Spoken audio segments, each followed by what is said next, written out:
A Pound of Prevention by G.C. Edmondson, originally published in Infinity, April 1958. Narrated by Trussel. Without his hat, General Karnhauser was just a tired old man. 3 men sat at the other side of the table. "No use trying to gloss it over," he said. The young men nodded. If this shot failed, it might be 100 years before Congress could be conned into another appropriation. The 3 young men had an even better reason not to fail. They were going to be in the rocket. Hagström spoke. "There were no technical difficulties in the previous shots." "Right," the general said. "Takeoffs proceeded according to schedule. Orbital corrections were made. Then everybody settled down for a 4-month wait. When deceleration time came, the shot was still in the groove." "We know," Vandenberg said tiredly. He worked a microscopic speck of dirt from under a fingernail. There was a loud snap as he snipped the nail off. He stared at the general, a lean forefinger to one side of his ascetic nose. "I'm no expert," the general said wearily. "When you reach my age, they turn you into an office boy." Hagström lit a cigarette. "It's tomorrow, isn't it?" The general nodded. "They're loading now." The third man's slight build and bushy black hair belied his mestizo origins. "I still don't think much of those rations," he said. Hagström laughed suddenly. "You aren't going to con me into eating pickled fire-bombs for 4 months. If I lived on prune soup and codfish balls, I'd make no cracks about Mexican food," Arechaga grunted. "You squareheads don't appreciate good cooking." "You won't get any good cooking in zero gravity," the general said. They got up and filed out the door, putting on their caps in military manners. Outside, trucks clustered at the base of a giant gantry. Arechaga shuddered as a forklift dropped a pallet of bagged meat on the gantry platform. The meat was irradiated and sealed in transparent plastic, but the habits of a lifetime in the tropics do not disappear in spite of engineering degrees. All that meat and not a fly in sight, he thought. It doesn't look right.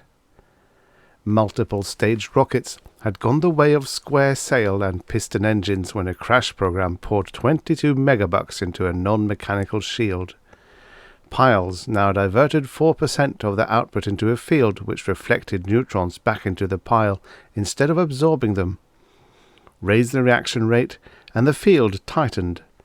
Those sudden statewide evacuations in the early years of the century were now remembered only by TV writers.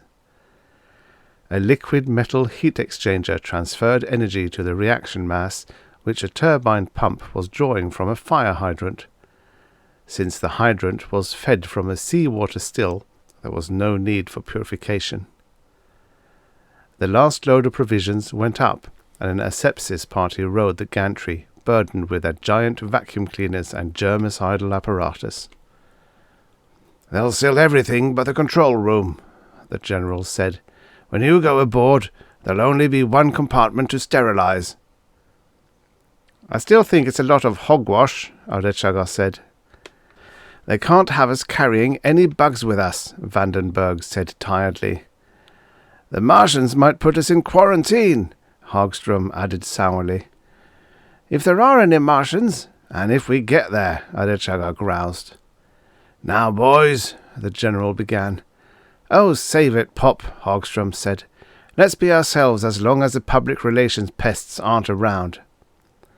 "Anybody going to town?" Vandenberg asked. "I am," Arechaga said. "Maybe quite a while before I get another plate of fried beans." "Check up at 0400, the general reminded.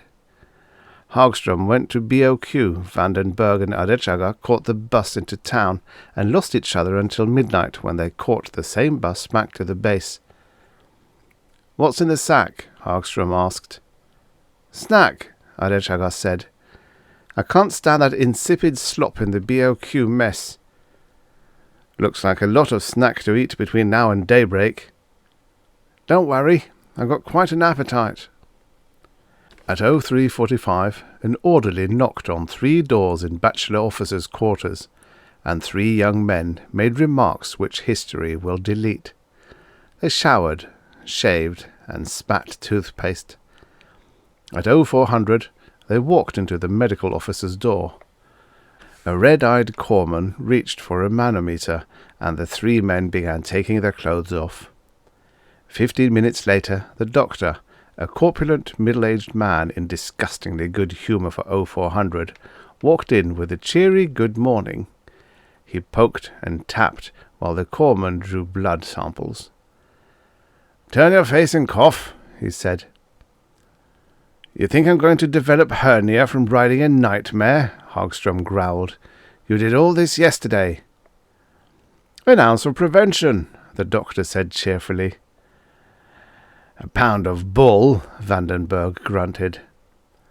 "Now, boys, what if that got in the papers?" asked a voice from the doorway. "Damn the papers," they greeted the general. "Do we get breakfast?" Adechaga asked. "You'll take acceleration better without it." "Tell my stomach that." "Bend over the table," the doctor said. "Oh, my aching back," Hagström moaned. "That's not the exact target, but you're close. And away we go," the doctor chanted as he drove the needle home. Each man received an injection of antibiotics and drank a paper cupful of anise-flavoured liquid. "Don't we get wrapped in cellophane?" Adechaga asked. "You'll be pure enough when that purgative goes through you." They dressed and rode in the general's staff car to the base of the gantry. As the car stopped, the general said, "Well, boys, I hope you don't expect a speech." "We love you too, Pop," Vandenberg said. They shook hands and stepped aboard the gantry platform. Hagström muttered, and they faced a telescopic TV pickup with mechanical grins until the rising platform shielded them. Each had his own control board, and each was prepared to take over another's duties if necessary. They took off the baggy coveralls and tossed them into lockers. Adechagas made an odd clunk. He hitched up his shorts and turned quickly. They checked each other's instruments and settings, then went to the couches. A clock with an extra hand ticked the seconds off backward. "We're ready," Vandenberg muttered into a throat mic. "So are we," a speaker answered tinnily. The second hand began its final revolution in reverse. With blast-off, it would begin turning in its proper direction. There was a clang as a water hose dropped its magnetic nipple. The rumbling became louder, and the G-meter climbed to 3.5. After several minutes, the needle dropped suddenly to 2. Adechaga tried to lift his head, but decided it wasn't worth the effort. The rumbling stopped, and he knew the sudden panic of free fall. He made the adjustments which controlled arc flights and free-fall parachute jumps had taught him and unstrapped. The speaker's tinny voice read off numbers which they transmuted into turns of 2 wheels with axes at right angles. Since the weight of the remaining reaction mass could not be calculated with exactitude, they spun by trial and error the last few turns until a telescope parallel to the thrust axis zeroed on a 3rd magnitude pinpoint whose spectroscope matched the tinny voice's demands. "Why such a razzy speaker?" Hagström groused as he spun a wheel. "A paper cone gets mush-mouthed in 3Gs, Vandenberg grunted. Adechaga set the pump for 1.6 seconds at 4 liters. He nodded. Hagström pulled the rods. Weight returned briefly, then they floated again. Vandenberg belched. The tinny voice approved, and Hagström dropped the cadmium rods again. "Anybody for canasta?" Adechaga asked. The first day, nobody ate. Overtrained, blasé. Still, it was the first time, and the stomach had yet to make peace with the intellect. The second day, Adechaga broke the pantry door seals and studied the invoices. He gave a groan of disgust and went back to sleep. With something solid strapped in on top, it was almost easy. On the third day, Vandenberg put bags of steak and string beans into the hi-fi oven and strapped himself into a chair. He used chopsticks to snare the globules of soup and coffee which escaped from hooded cups despite all precautions. "How is it?" Hagström asked. "It'd taste better if you'd come down and sit on the same side of the ship." Human factors had recommended that tables and chairs be situated in one plane and resemble the real thing. The sight of one's fellow man at ease in an impossible position was not considered conducive to good digestion. Hagström dived across the room, and in a moment Adechaga joined him. Adechaga sampled the steak and vegetables and turned up his nose. He broke seals and resurrected pork, beef, onions, garlic, and 16 separate spices. There was far too much sancocha for one meal when he was through. "What'll you do with the rest of it?" Hagström asked. "Eat it tomorrow." "It'll spoil." "In this embalmed atmosphere?" Adechaga asked. He sampled the stew. "Irradiated food. Pfui!" He went to his locker and extracted a jar. "What's that?" Vandenberg asked. "Salsa picante." Literal translation, shredding sauce, Hagström volunteered. "Guaranteed to do just that to your taste buds." "Where'd you get it?" Vandenberg asked. "Out of my locker." "Not sterile, I presume?" "You're darn tootin' it ain't. I'm not going to have the only tasty item on the menu run through that irradiator." "Out with it!" Vandenberg roared. "Oh, come now," Adechaga said. He poured salsa over the stew and took a gigantic bite. "I hate to pull my rank, but you know what the pill rollers have to say about unsterilized food." "Oh, all right," Adechaga said morosely. He emptied the jar into the disposal and activated the locks. The air loss gave the garbage a gradually diverging orbit. He began cranking the aligning wheels. When the stars stopped spinning, he threw a switch and began reading rapidly into a mic. Finished, he handed the mic to Hagström. Hagström gave his report and passed it to Vandenberg. Adechaga rewound the tape and threaded the spool into another machine. He strapped himself before a telescope and began twiddling knobs. Outside, a microwave dish waggled. He pressed a trigger on one of the knobs.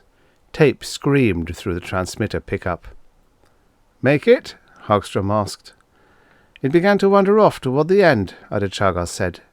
He switched the transmitter off. The temperature had risen in the 4 minutes necessary to squirt, and the sunward side was getting uncomfortable even through the insulation. Hagström began spinning the wheel. Adechaga fed tape into the receiver and played it back slowly. There was background noise for a minute, then, "ETV1, read you loud and clear." There was a pause. Then a familiar voice came in. "Glad to hear from you, boys. Thule and Kurgirland stations tracked you for several hours. Best shot so far. Less than 2 seconds of corrective firing," the general said proudly. Hagström and Vandenberg returned to their books. Adechaga snapped off the player and went into the pantry. The light dimmed and brightened as the spin exposed and occulted its accumulator. He filed the information subconsciously for his revision list and glared at the provisions. Shelves were filled, meats, vegetables, fruits, all held in place by elastic netting. The skin-tight plastic was invisible in the dim light. Adechaga began to feel prickly as the lack of ventilation wrapped him in a layer of steam. All that food right out in the open, and no flies. "It just isn't right," he thought. He shrugged and picked out 3 apples. "Keep the doctor away?" he asked as he swam back into the control room. Hagström nodded and caught one. "Thanks, I'm not hungry," Vandenberg said. He put his book under the net and began taking his own pulse. "Something wrong?" Adechaga asked. "Must have been something I ate," he grunted. Hagström eyed his half-eaten apple with distaste.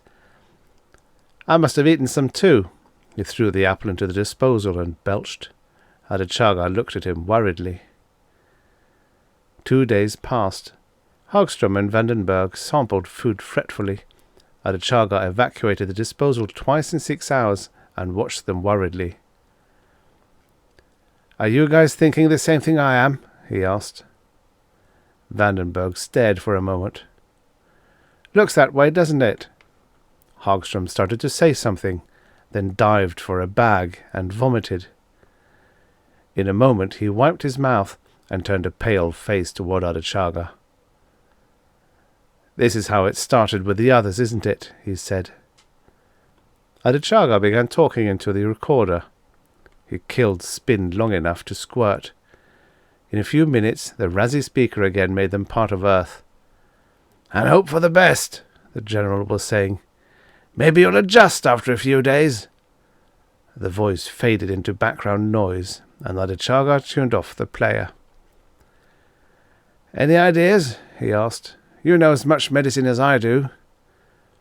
Vandenberg and Hagström shook their heads listlessly. There's got to be a reason, Adechaga insisted. How do you feel? Hungry, like I hadn't eaten for 2 weeks. The same, Hagström said. Every time I eat it lays like a ton of lead.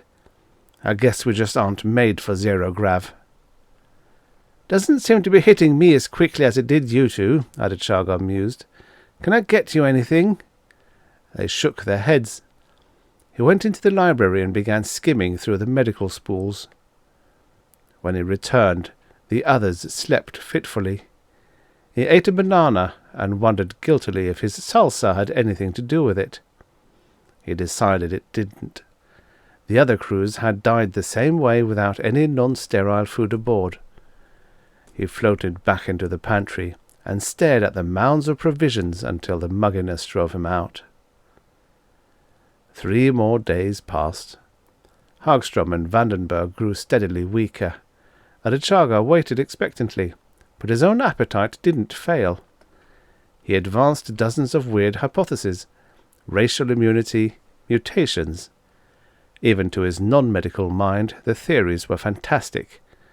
Why should a mestizo take zero grav better than a European? He munched on a celery stalk and wished he were back on Earth, preferably in Mexico where food was worth eating. Then it hit him. He looked at the others. They'll die anyway. He went to work. 3 hours later, he prodded Hagström and Vandenberg into wakefulness and forced a murky liquid into them. They gagged weakly, but he persisted until each had taken a swallow. 30 minutes later, he forced a cup of soup into each. They dozed, but he noted with satisfaction that their pulses were stronger. 4 hours later, Hagström awoke. I'm hungry, he complained. Adechaga fed him. The Netherlander came to a little later, and Adechaga was run ragged feeding them for the next 2 days. On the 3rd days, they were preparing their own meals. How come it didn't hit you? Vandenberg asked. I don't know, Adechaga said. Just lucky, I guess. What was that stuff you gave us? Hagström asked. What stuff? Adechaga said innocently. By the way, I raised hell with the inventory getting you guys back in condition. Would you mind going into the far pantry and straightening things up a little? They went, pulling their way down the passage to the rearmost food locker. There's something very funny going on, Hagström said. Vandenberg inspected the stocks and the inventory list suspiciously. Looks all right to me.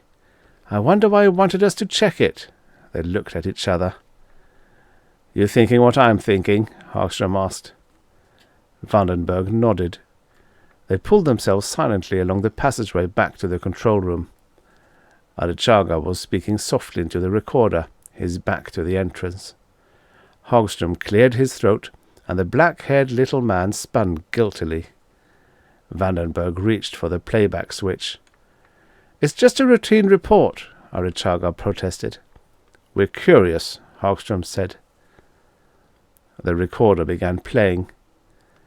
"I should have figured it right from the start. If food is so lousy the flies won't touch it, then humans have no business eating it."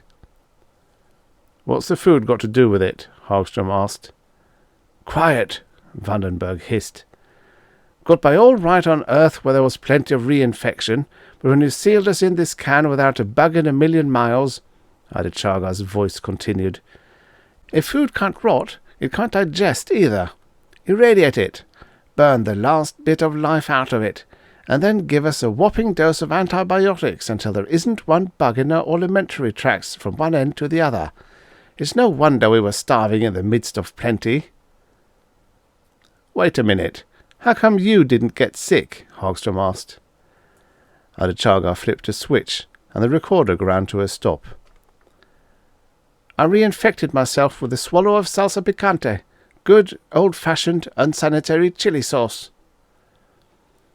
A horrible suspicion was growing in Vandenberg's mind. "What did you give us?" he asked. "You left me little choice when you threw out my salsa," Adicharga said. "Why do you have to be so curious?" "What was it?" Vandenberg demanded. "I scraped a little salsa scum from the inside of the disposal. It made a fine culture. What did you think I gave you?" "I'd rather not answer that," Vandenberg said weakly.